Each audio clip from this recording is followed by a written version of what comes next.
We usually think of scientific laws as these abstract rules stuck in a textbook, right? But what if you could actually feel them? Today, we're diving into how we can physically experience the fundamental laws of science, turning these big ideas into something you can literally get your hands on. And we're going to start with one of the most important laws of all. Right here, this is it. The law of conservation of energy. It's one of the bedrock principles of our universe. I mean, it's the invisible engine running behind, well, everything, from stars burning billions of miles away to our own bodies.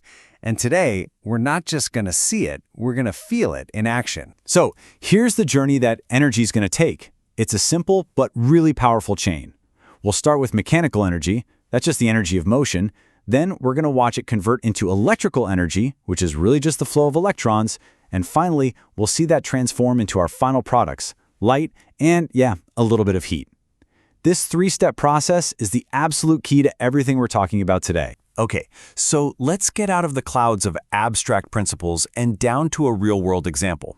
What would it actually feel like to hold that entire energy conversion process right in your own two hands? It's a great question, isn't it? How on earth does the effort from your arm, the power you're putting into it, somehow become the glow of a light bulb? Well, the answer comes from this brilliant little device, a hand generator. The science that makes this all possible is called electromagnetic induction. It was discovered by the legend himself, Michael Faraday. And the principle is it's beautiful. If you move a magnet near a coil of wire, you can get electricity to flow. That's it. That's the bit of magic we're about to harness. So, when you grab that handle and you start to crank it, you are physically spinning a magnet. That spinning magnet creates that changing magnetic field we just mentioned. And this change, it basically shoves the electrons that are already on the wire, forcing them to get a move on. And guess what? That flow of electrons is an electric current. It's a direct link. You crank, electricity flows. And this is where it gets really interesting. If you've ever used one of these things, you know exactly what I'm talking about. It's super easy to turn the crank when there's nothing connected to it. But the second you hook up that light bulb and it starts to glow, it gets harder to turn. So why is that? It all comes down to the circuit. See, with no bulb, the circuit is open. The electricity you're generating has nowhere to go. It's like a road that leads to a cliff.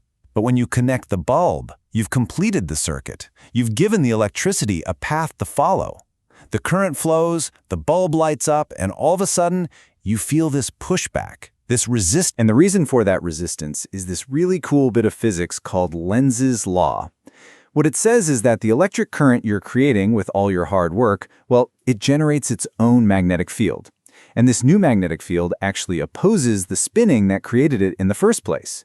In other words, the electricity you're making is literally pushing back against you. And get this, that feeling, that resistance, it's not just some random mechanical quirk. That is you physically feeling the law of conservation of energy. The extra effort, the extra muscle power you have to use to overcome that pushback, it's being converted, joule for joule, directly into the light and heat pouring out of that bulb. You are literally feeling science at work. Okay, so that's pretty cool for a little hand crank, but let's see if we can scale this idea up. Let's go from the focused motion of turning a handle to the power that's just waiting to be tapped in our everyday movements. What if we could capture energy not from a crank, but from something as simple as a footstep? Let's imagine a kind of science treadmill. There are a couple of ways you could build it. One way is through direct conversion.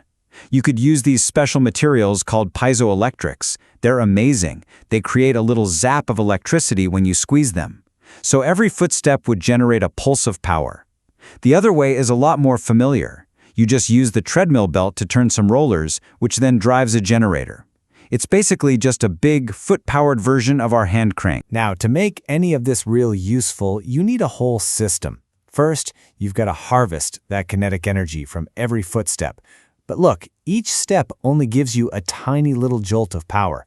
So the next crucial step is to store it, to gather it all up in a battery or a capacitor. And then finally, once you've saved up enough, you can use that power for something real, like charging your phone. Okay, So we've seen how these interactive gadgets work. But the real story here, the real power, is in why this hands-on approach to learning is such a game changer. Because it's about so much more than just memorizing facts for a test. When you do this stuff yourself, you start building real skills. You develop systems thinking. You see the whole chain, the input from your muscles, the process in the generator, and the output as light. You learn critical inquiry because you start asking questions like, hey, what happens if I crank faster or slower? And maybe most importantly, you gain a sense of agency, this feeling that you can actually interact with and understand the technology that fills our world. And all of this, really, it just hammers home one central idea: the unbelievable power of a tangible, physical experience. At the end of the day, the goal is to pull these abstract concepts out of the books and off the screens and put them into the real world, into something you can touch and feel and manipulate. That is what truly empowers people, especially kids, to think critically and to become problem solvers. So what this means is that a hand generator, or one of these science kits, it's not just a toy. It's actually something much, much more profound. It's a gateway. It's a gateway to seeing the hidden physics that's all around us and understanding our world in a completely different and way more personal way. And that kind of leaves us with one final thought to chew on. We saw how a single person's effort can literally create light.